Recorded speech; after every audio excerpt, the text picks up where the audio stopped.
So looking to you or at the camera? Yeah. Looking to you. My name is Billy O'Brien, and I am a film director and screenwriter. A teenager played by Max Records, growing up in a small town in Middle America.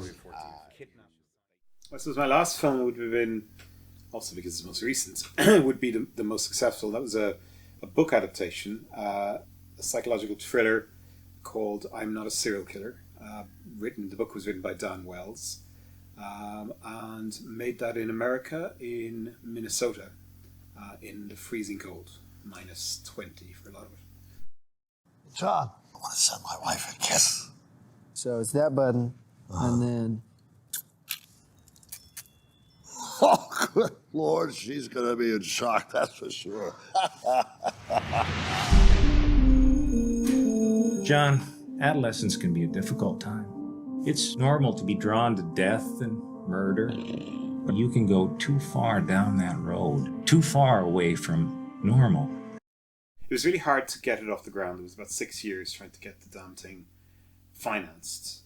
And it was a tough shoot physically because of the weather conditions, but I really enjoyed it the most. It was a great story from the book, and everything just kind of clicked, and it just was I really enjoyed that. But all of the films have sort of pros and cons of it. So even the ones that aren't successful, there's things in them that I'm really proud of or that I really enjoyed doing. So to somebody watching the film, they might go, "This isn't very good," but for me, there was like shots in films that I've done that I just think were wonderful. That I go, "How did I manage to do that?" On what wings dare he aspire? What? What the hand dare seize the fire? Sort of, for people who are looking to go into the industry, what do you think? Like, what can they expect? Like when they go in?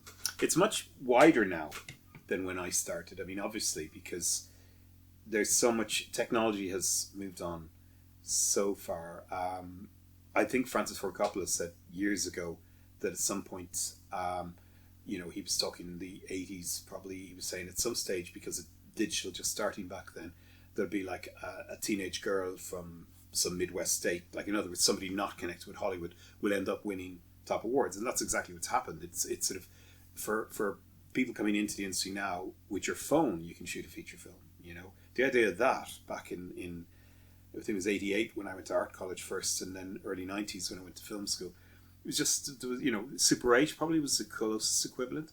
So I think for somebody coming in now, you can do anything, but the downside is that everybody is trying to do it. So I guess the competition might be tougher. I still think film school, good old-fashioned film school, is a good place to start because you get to play with cameras and you also have like-minded people. So yeah, that's all pretty good. What is the most memorable moment that you've had, like, on the set? You're generally, the kind of films I do, you're always on location, so it's always somewhere different, meeting new people, and with like I said, I'm Not a Serial Killer flew from Devon over to the Midwest, to Minneapolis, and then up to the Canadian border, and then we're in freezing cold conditions. And I remember one day running around on set, and I was wearing jeans, and it was -9, probably went down to -20 at night, but -9 in sunshine, if the wind isn't blowing, isn't actually that bad at all.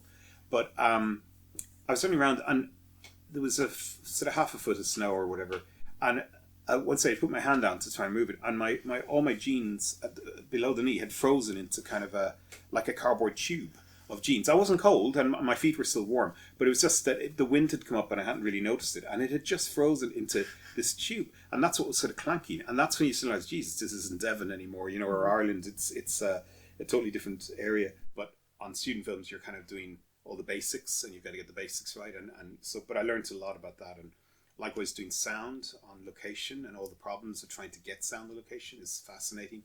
So it makes you, I think, as a director, then you get more patient, because you know everybody's other's jobs, so you know if they're struggling, that there's a good reason for that. And I think starting off, everybody should try that, because you might just suddenly do sound and go, you know what, this is brilliant, I love doing this, and then you'd never have realized it beforehand, but you've got a great career ahead of you doing good sound.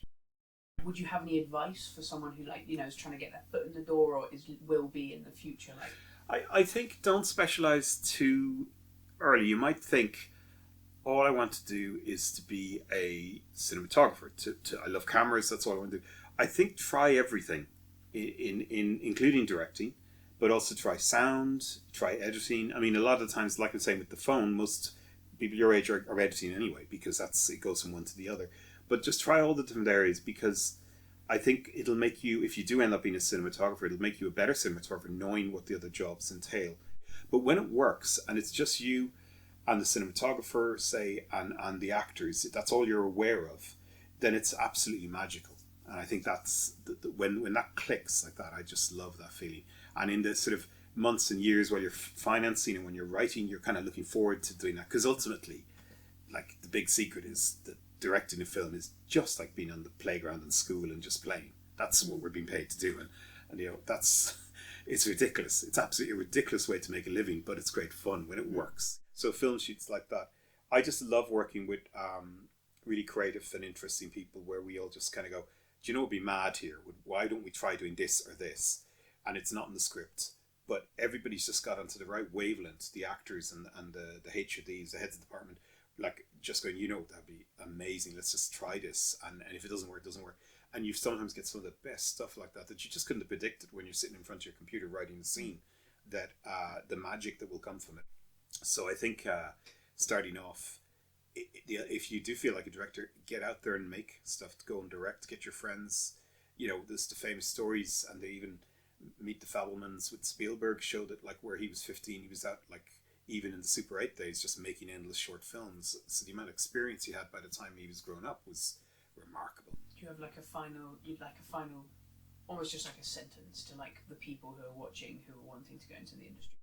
If you want to run away with the circus, then yeah, get involved in film. If you want to make money, become a producer maybe, but don't become a director. That's what I would say, basically.